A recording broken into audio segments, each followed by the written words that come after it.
Consigliere Massimo Accordo.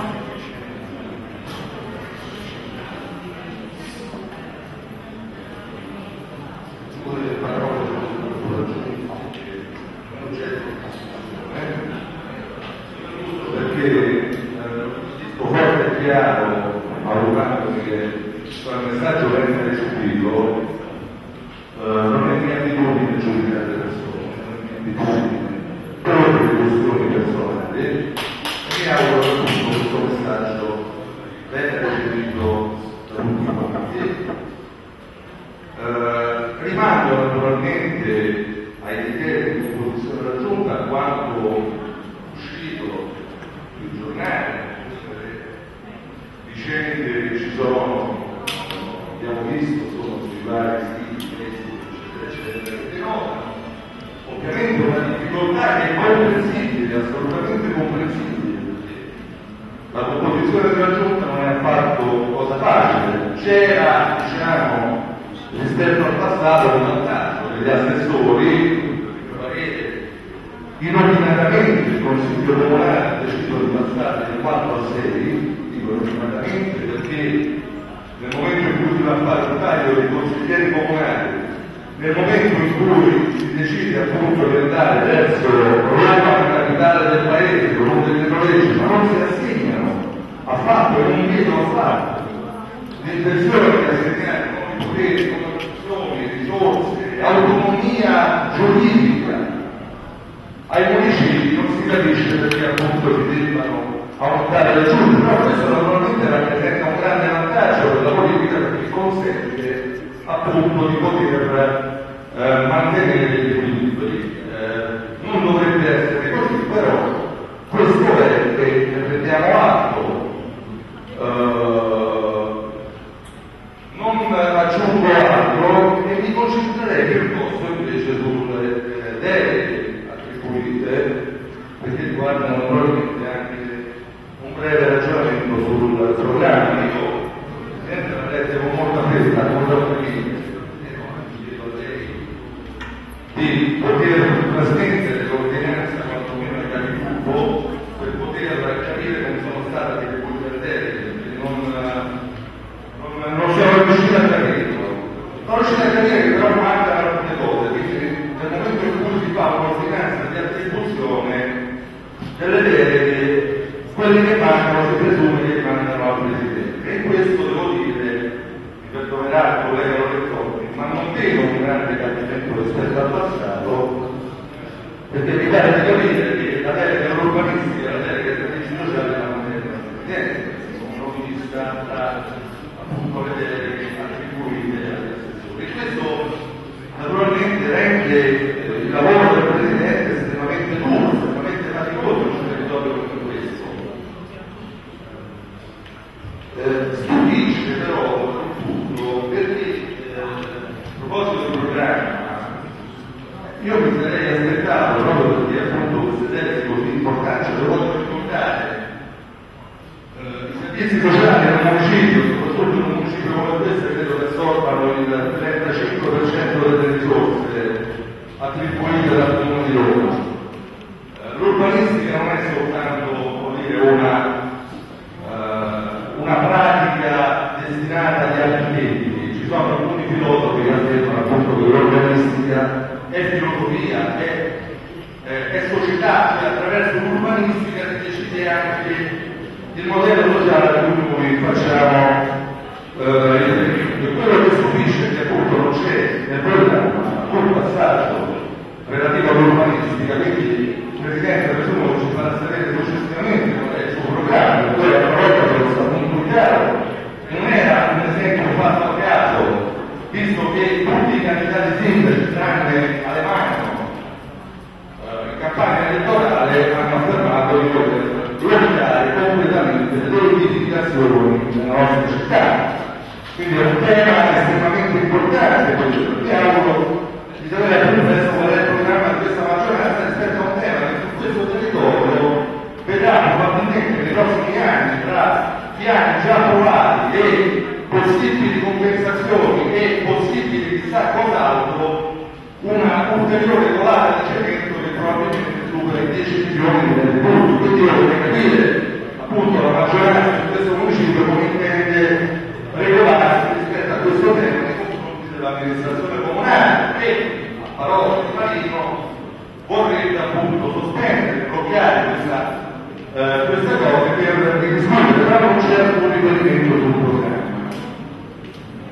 E per quanto riguarda i servizi sociali, altro tema fondamentale, poi ripeto, vorrei avere l'ordinanza completa, perché ci sono tutta una serie di idee rumori che però mi vestono una loro importanza che non ho capito bene a chi sono state attribuite.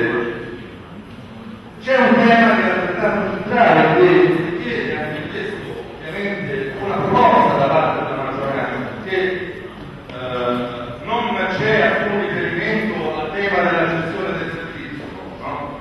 Nel senso che in discussione, mi pare che sia in discussione, o comunque ne hanno messo in discussione il modello di servizio legato appunto al trasferimento diciamo così, al privato sociale, no? Di tutta una serie di funzioni e di competenze, un ruolo di sussidiarietà che la pianificazione sociale, per parlare chiaro, rispetto all'amministrazione comunale.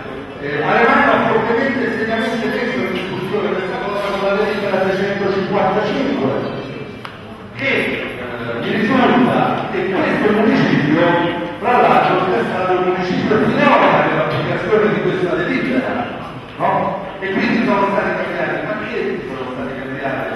Per cui siamo nella situazione in cui, dopo prima delle elezioni, c'è stata una protesta forte da parte di un comitato di anziani di questo municipio, perché il municipio ha deciso una riduzione del 50% delle ore, applicando pedissimamente l'unico municipio della città, la delibera 355. Grazie, si sente? Grazie Presidente, io sono molto breve anche perché poi le parole a volte uno si dimentica, vuole dire, ma chi ascolta dopo 2 minuti non vuole neanche più ascoltare. 2 cose per lei Presidente dell'Aula. Oggi sono stati consegnati dei chiavi della stanza 30, sicuramente c'è un errore materiale, non esiste la stanza 30 e 31, è la stessa stanza.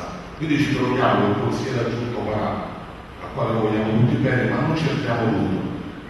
Anche perché nella scorsa consigliatura non abbiamo avuto nella nostra stanza, noi ce lo vedete, e vogliamo sempre bene, in una stanza più piccola, quindi le 2 stanze, le 2 porte rappresentano una stanza, quindi cortesemente se può porre rimedio a questa cosa e se può essere sgombrata. Poi un'altra cosa, e approfitto perché nel 2006 ne stavamo parlando anche con i colleghi d'opposizione, sempre 9 eravamo. C'ero io, c'era l'attuale presidente del municipio, c'era l'assessore Ambedi e loro consigliere, c'era l'assessore Mastrangelo, c'era il consigliere Grasso, eravamo 16 a 9 e non c'erano le commissioni 5 a 2. Solamente una delucidazione, se era sbagliato nel 2006 o se è sbagliato adesso, anche perché non mi risulta che tra il 2006 e il 2008 sia stato cambiato il regolamento del municipio. Quindi da parte nostra massima collaborazione a fare le commissioni, non è la persona. Mi permettete una battuta perché prima sono stato chiamato in causa, mi sento un po' come Berlusconi anche quando non c'è più, e per essere trasversale anche con grandi momenti che c'è bomba, vado o non vado, cosa fa più notizia. Ma al di là di questo, grosso in bocca al lupo alla Giunta, perché è fondamentale, come servono, come tutti noi rimarremo sui fatti, mai sulla persona, sull'oggetto, mai sul soggetto, anche perché la politica, perché prima si sono fatti dei, diciamo così, dei ricordi di filosofia, la politica è il primo atto caritatevole che una persona può fare. La politica nasce prima delle religioni, questo è un fatto più importante. Quindi da parte nostra non avrete mai attacchi personali. Qualcuno disse prima, ha detto prima, e mi rivolgo al consigliere Grasso, che era molto sereno e tranquillo e non corre consato. Se non è corso consato è perché non siamo rimasti all'oggetto ma al soggetto, quindi le offese personali io ho il diritto come legittima difesa di evitare, quindi di non parlare più. Nulla avverso su questo e quindi il rapporto può anche continuare. Rimaniamo ai fatti. Sarebbe troppo facile per noi oggi in opposizione buttare il dito. Non serve a nessuno, rimaniamo ai fatti. Quindi grosso in bocca al lupo alla Giunta, sono convinto, e non lo dico da capogruppo, ma lo dico da consigliere del PDL per non trascinare la mia squadra, come ama chiamare Marco Scipioni, in senso buono, una diatriba inutile. Sono convinto che un assessore oggi nominato non può fare l'assessore.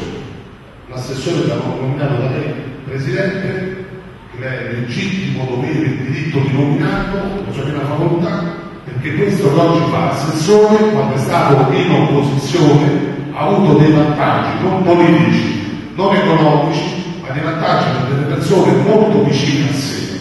Quindi oggi la domanda la faccio a voi, consiglieri di maggioranza.